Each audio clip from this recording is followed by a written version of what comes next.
At 7, he was repeatedly molested by his friends. By 13, he became an expert at seducing men. He practiced vocalization during sex and love. Let's welcome this episode's guest, Chong Carey. Hello everyone, I'm Chong Carey. I have a very stylish beard. And I'm wearing makeup and getting a new perm. I haven't been able to find a new male partner lately, so I'm looking to change my image. Has this look brought you any good opportunities? It seems this look isn't very popular in the gay community, as they tend to favor a short buzz cut. I'm someone who's always looking for a partner but hasn't found one. No, I'm someone who's been looking for a partner for a long time but isn't looking for a long-term partner. You could say that. You're really good at summarizing it. Do you prefer being the 1 or the 0? When did you first become a 0? My first time was a bit unusual. You might not realize it until after puberty, but I had extensive sexual experience at a very young age, around 7 or 8. What ability or trait are you afraid of losing? Losing the right to be a 0, and now I feel a bit loose. Is this broadcastable? Really, I've had a loose constitution since I was a child. Are you still tight now? I can ask that question. I think I'm quite tight. You had hemorrhoid surgery 2 years ago, but many people become loose afterward. My first love also became loose afterward. So are you okay with that change? Yes, I do. I like looseness. Oh, I was like, thank you, university. I didn't expect that after being molested repeatedly at the age of 7, he would feel so compelled. I can only say he's a natural. No. You know we still love you. I was born in 1995, and back then, in northeast China, there were still a lot of left-behind children. Our entertainment was to gather around the Kong in the evening and watch a Renzuin, 2-person opera. A Renzuin is very open and erotic, and that actually has a profound impact on children during this period.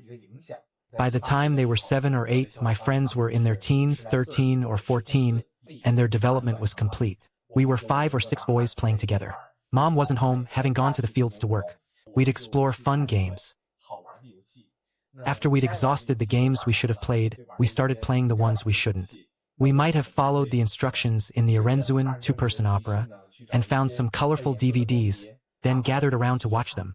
It was at a friend's house, right? Yes. Since we were little, we'd imitate the moves. There were 5 or 6 boys, all boys.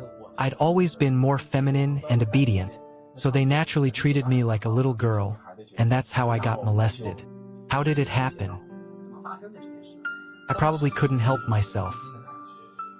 Are you sure? Do you remember the place? I don't remember the group. We were there so many times, but I remember being with one of the little boys. We were so close, and I felt a mixture of excitement and shame. Couldn't let Mom and Dad know.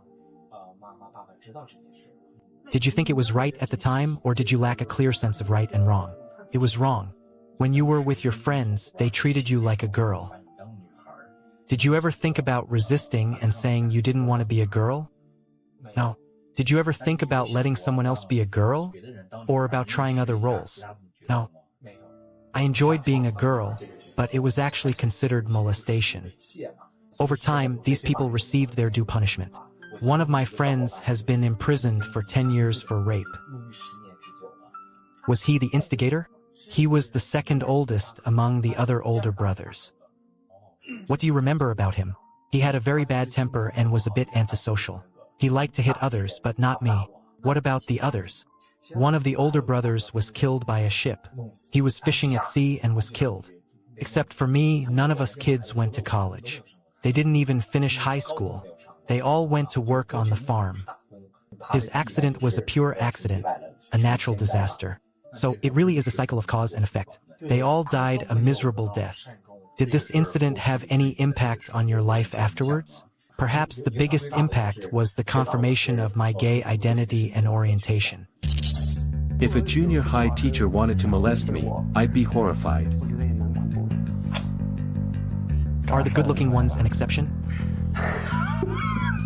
I think you're the one. Because you're good-looking, you're fine. No, XX isn't picky. Junior high was the craziest. We were staying on campus and there were about 5 people. Standing next to me, kissing, hugging, and lifting me up.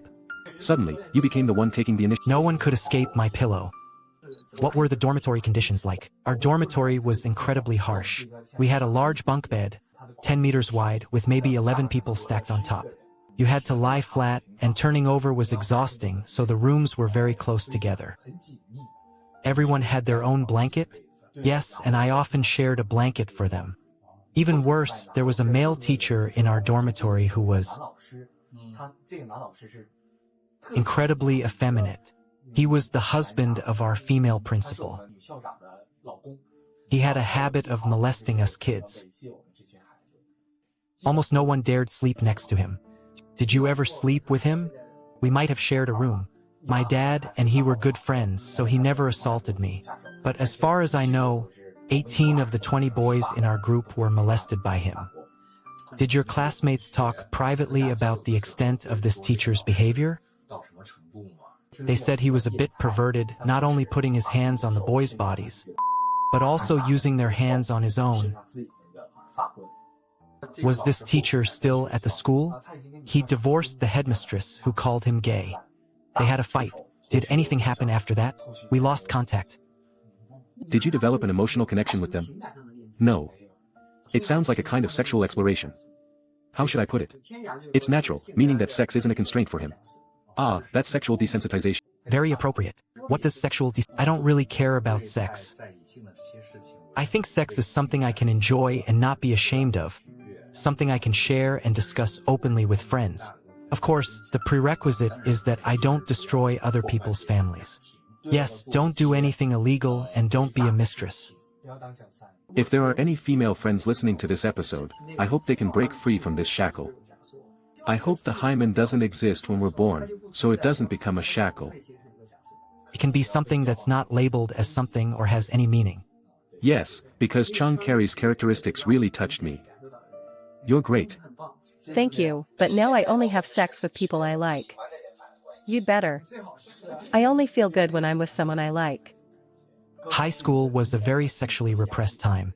I only focused on studying because the pace was so intense and the pressure was so high. It felt like 3 years of weaving a spider web. What made you change? Actually, I've always taken studying very seriously. You have to study hard to get into college so you can earn more money. Because you're very sensible, and being sensible comes with a desire to share the burden of family. So I wanted to go to college. When I was 10, there were no canteens in our area, so we never had snacks. You can compare. When I was little, if I was hungry outside of mealtime, my mom would fill my brother and me up with steamed buns soaked in soy sauce and sprinkled with a little sesame oil. Well, I think it's quite delicious now, but I haven't had soy sauce steamed buns in a long time. So, after the show, I'll treat you guys to some, okay? It's like Zhu Yuanzhang reminiscing about the pearl jade soup. It took him 3 years to forget after just 3 months of being together. I think Schenker was pretty infatuated. Didn't he eat enough? I think he ate enough. Where did you go to college? It was in Jinzhou. Jinzhou has barbecue. It's incredibly delicious. I've been eating at Jinzhou men. I won't even talk about their appearance, for fear of online gossip. Jinzhou men are truly unpresentable, you know? Why? It's because before I even grew up, I wasn't very good looking. If I greeted 100 people, 99 would say I wasn't suitable. Have you seen photos of their faces? They were fine, I've forgotten all about them. I think so far, and for the next 50 years, I won't have such a painful relationship. I met the chairman of the School of Mechanical Engineering through a software app. He was overweight, so I was very much a bear. He was a senior and I was a sophomore, and I really admired him. He would organize our school choirs and conduct them. We'd chat and go for walks, go boating in the park, and we were madly in love. I loved him so much, and he loved me too. We were together for about 3 months. What do you like about him? His pretentiousness. If you were a celebrity, who do you think has that kind of pretentiousness? Liao Fan. Are there any unforgettable incidents? He cheated on me, and then someone else fell in love with him. He also liked that person, so after dumping me, I went to get revenge on his new partner. How did he retaliate? I posted a threatening message on his Weibo, telling him to stay away from him and say I had HIV. No, you shouldn't spread rumors about your partner, saying they told you to stay away from him because they had HIV. He knew we were together, so I said it was me. Was I just throwing dirty water on myself and then splashing it on you, telling you to stay away from him? Yes. He was so young, but he already had such a strong sense of the law. Maybe he's kind. You have a kind heart.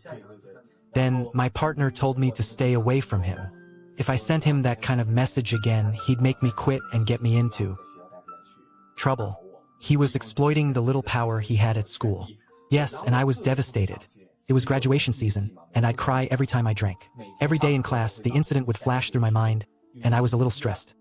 And then a year or two after graduation, I forgot about it. Did time just faded away? Yes, I told you the hurt was incredibly deep, and I cried constantly. I really cried all the time.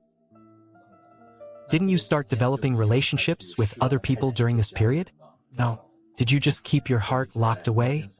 Yeah, I was also confessing my feelings to a straight guy who lived across from me and next to my roommate. His name was Li Yi. If you're watching, you should know I'm still looking for you. It's been 10 years. I like him so much. He's really nice. Is he nice to you? He's not nice to me. But what kind of nice is he? His intensity is incredibly touching. I even bit his ear. I'm so into him. I feel like I'm a little bit different from everyone else in front of me. Most people might start with relationships and then have sex. I probably experienced a lot of sex before finally bringing relationships to the forefront, so the order is reversed. Maybe it's age-related. When you're young, you don't really understand or know much about relationships.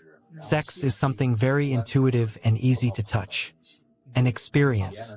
Then, in high school, you start to have some vague feelings, but they're suppressed by the pressure of school until they burst forth in college. You're absolutely right.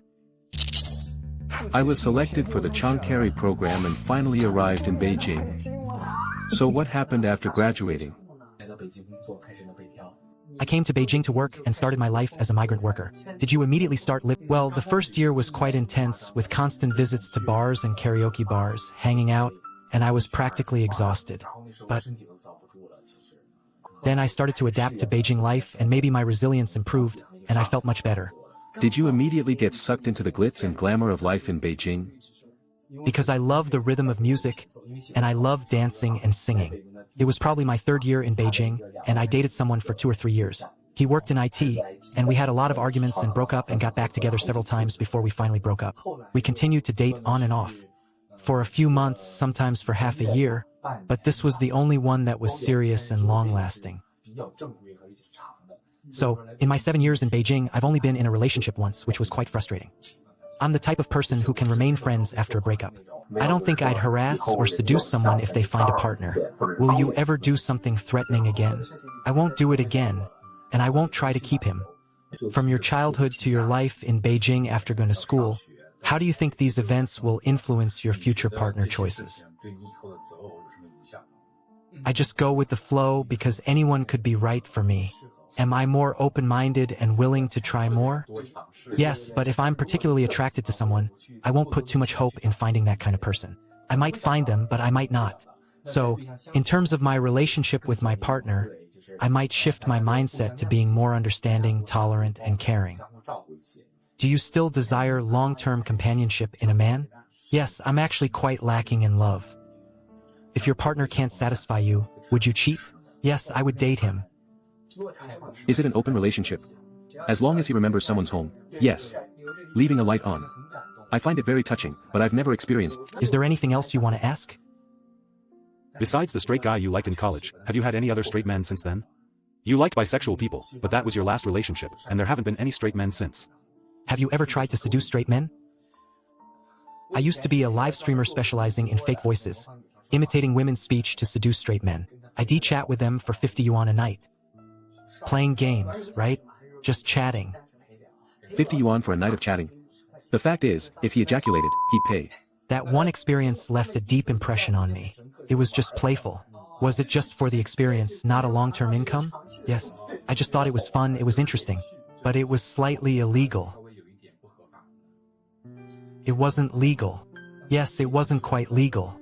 Prostitution is illegal. I've never sold anything, never been... I've always wanted to sell, but never succeeded. You offer a price, and the other party thinks it's too high. Yes, because there are so many old men using apps to get you started, so I use that as an excuse to get... Guess what? A whopping price. How much did you offer? 50,000 yuan? A few thousand. They refused? Yes, too expensive. Do they bar? Yes, they do. How much did they offer? 200. Too cheap. In this segment, our guest Chong Carry showcases his talent. What's it called? Actually, it's folk singing. Welcome, the country's leading soprano. Thank you.